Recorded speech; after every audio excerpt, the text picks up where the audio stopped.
नमस्कार, म अनिल।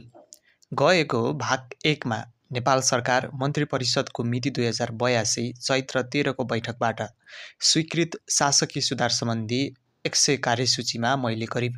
51 वटा कार्यसूचीहरू पढेर हजुरहरूको माझ वाचन गरेको थिएँ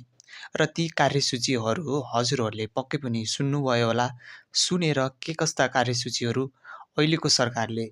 चाहिँ गराएको रहेछ भनेर पक्कै पनि थाहा पाउनुभयो होला भन्ने कुरा विश्वास लिएको छु। र अब बाँकी भएका करिब अरू जुन कार्यसूचीहरू छ त्यो कार्यसूचीहरू के छ भनेर म वाचन गर्न गइराखेको छु।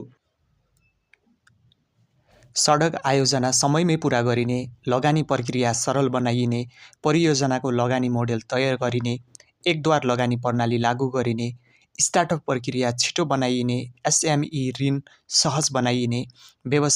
व्यवसाय दर्ता एकीकृत गरिने, रोजगार र सिप केन्द्र बनाइने,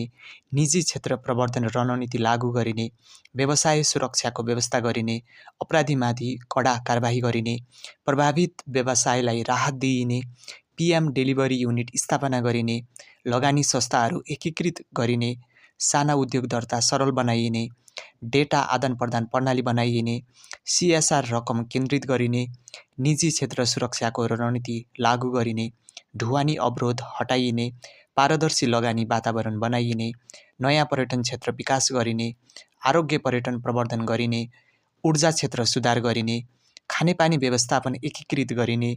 जलाधार संरक्षण गरिने, सहरी विकास कानुन ल्याइने, निष्क्रिय स्रोत प्रयोग गरिने, ई-बिलिङ अनिवार्य गरिने, कर प्रणाली सुधार गरिने, कोषहरू एकीकृत गरिने, खानी क्षेत्र सुधार गरिने, भन्सार प्रणाली सुधार गरिने, धरौटी रकम उपयोग गरिने, स्वास्थ्य सेवा सुधार गरिने, शिक्षा क्षेत्रमा राजनीति हटाइने,